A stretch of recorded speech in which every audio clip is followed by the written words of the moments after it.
홍준표 경남지사의 측근이 전달자로 알려진 전직 경남기업 부사장을 회유했다는 증언이 나왔다고 합니다.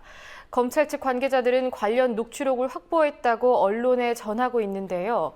검찰 출석 하루 전인 오늘 휴가를 낸 홍준표 지사는 특정한 입장을 밝히지 않고 있습니다. 김종훈 기자와 관련 소식 살펴보겠습니다. 안녕하십니까? 홍준표 경남지사 측근이 핵심 증인이기도 하죠. 윤모 전 경남기업 부사장을 회유했다, 이런 얘기가 나왔다고요? 네, 한겨레가 오늘 보도한 내용입니다. 성완종 리스트 특별수사팀 등 검찰 주변의 관계자 말을 종합하면 홍준표 지사 측근 두 사람이 돈 전달자로 알려진 윤승모 전 경남기업 부사장을 만나서 리스트에 이름이 오른 인물들이 대책회의를 열어 입을 맞췄다면서 윤승모 당신 하나 수사에 협조한다고 상황이 달라지지 않는다고 회유했다고 이렇게 이야기를 했습니다. 심지어 윤 부사장에게 입을 잘못 놀리면 정권이 흔들릴 수도 있다고 회유 협박을 했다고 이렇게 말했습니다. 검찰은 이와 관련된 녹취를 이미 확보했다고 전해집니다. 사실상 이 사안의 출발점이 되는 홍준표 지사의 1억 원 수뢰 의혹에 대해서 기정사실처럼 받아들여지는 분위기입니다. 이 때문에 이제 관심은 과연 녹취대로 리스트 8인이 대책회의를 열어서 입을 맞추고 사건을 대응했는지 여부입니다.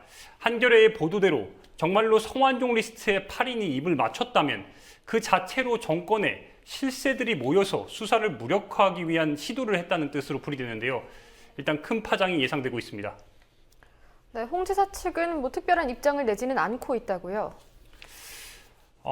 네. 오늘 오전 일단 7시, 그러니까 내일 검찰 수사를 앞두고 홍준표 지사가 일단 오늘 출근하지 않았습니다. 오전 7시 30분경에 돌연 휴가를 낸 건데요.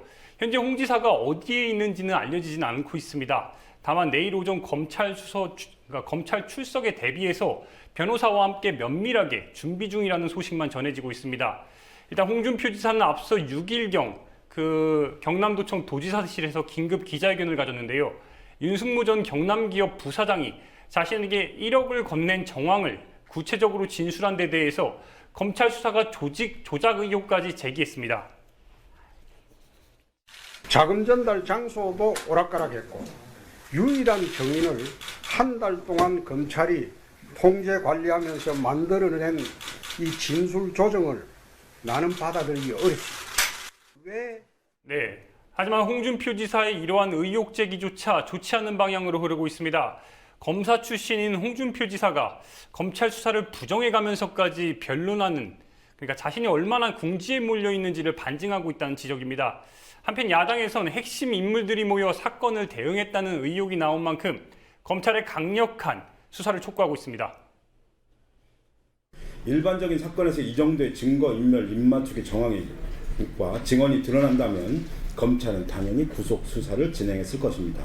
내일 홍준표 지사의 검찰 출두가 예정되어 있다고 하나 나머지 인물들에 대한 소환은 예정이 없는 상황입니다. 검찰은 더 이상 이들에게 증거인멸 시간을 벌어주지 말고 즉각 구속 수사할 것을 강력하게 촉구합니다. 현재 수사 상황도 짚어보죠. 네, 검찰은 오늘 오후 당장 홍준표 경남도지사의 전 수행비서였던 신모 씨에게 출석할 것을 통보했습니다. 신 씨는 2011년 한나라당 경선 당시에 홍준표 지사를 지근거리에서 보좌한 수행비서였는데요. 이후에 홍준표 지사가 한나라당 대표에 당선된 이후에도 홍준표 지사를 보필해온 것으로 전해지고 있습니다. 검찰의 이 같은 행보는 주변 인물들에 대한 조사와 압박으로 홍준표 지사의 내일 소환 조사를 대비하겠다는 건데, 앞서 검찰은 어젯밤이죠. 오후 10시경에 경기도 과천시에 있는 중앙선거관리위원회와 국회 사무국을 동시에 압수수색했습니다. 2011년 한나라당 경선 당시에 홍준표 경남지사 측의 회계자료와 돈을 건넸다는 윤승모 경남기업 부사장의 진술을 직접 확인하기 위해서입니다. 홍 지사가 선임한 변호인단이 홍 지사는 물론이고 문무일 특별수사팀장과 고대 법대 동기라는 얘기도 있고요. 또 노 전 대통령 측근비리 의혹 특검 활동을 했던 그런 이력이 있다고 하는데 앞으로 홍 지사 측의 대응도 좀 지켜봐야 될 것 같습니다.